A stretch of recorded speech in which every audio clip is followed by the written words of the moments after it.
Thohoyandou has one of the biggest populations of people of Indian origin in Limpopo. Their ancestors settled here many decades ago, becoming successful business people over the years. The businesses have been passed from generation to generation. The upmarket suburb of P East in Thohoyandou, where a large number of Indian business people live, has become a den of brazen kidnappers. Berawal Taja's son was kidnapped in January this year. The kidnappers demanded over 4 million rands in ransom. But following a series of negotiations, Tejas eventually forked out over R1 million for his son's release. They kidnapped my son and 2 daughters, and they demanded some money, and they asked me 4.5. I started negotiation. This comes to 1.2, and we bring back our child. We paid that amount and we bring back the child.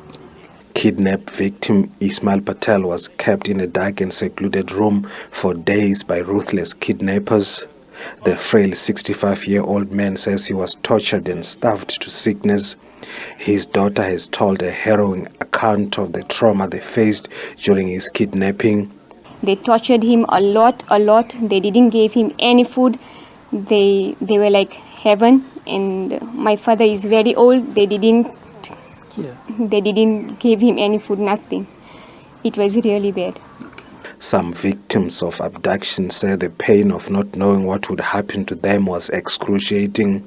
When I was coming back from work to my house, they hijacked me on the way close to my house. They took me, they covered my face with a cloth. They didn't let me see anything. They kept me in some house. It wasn't far, but it looked like a village. Then I was kept for about 2 days. And after the ransom was paid, they released me on the 3rd day, I think, at night. They took my son on the Friday. It was going to buy bread. There was from my house, from that Spaja shop, it was 5 minutes by walk. He was just going to buy bread. When he's finished to buy bread, he was walking to come at home. Community leaders have called on police to step up the fight against kidnapping in the area. When we call for the police, we are put on hold. When we call for the police, they come 10 hours later. Now, this is not how life's supposed to be.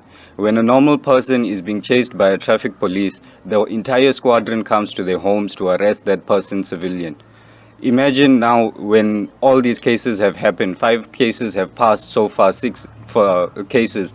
None of the police officials were there on time. Meanwhile, 2 suspects have been arrested in connection with 1 case of kidnapping. Limpopo police say no further arrests have been made so far. According to police statistics, over 100 suspects have been arrested in connection with kidnappings in the last 3 years across the country. Lutendo Bobodi, SABC News in Thohoyandou.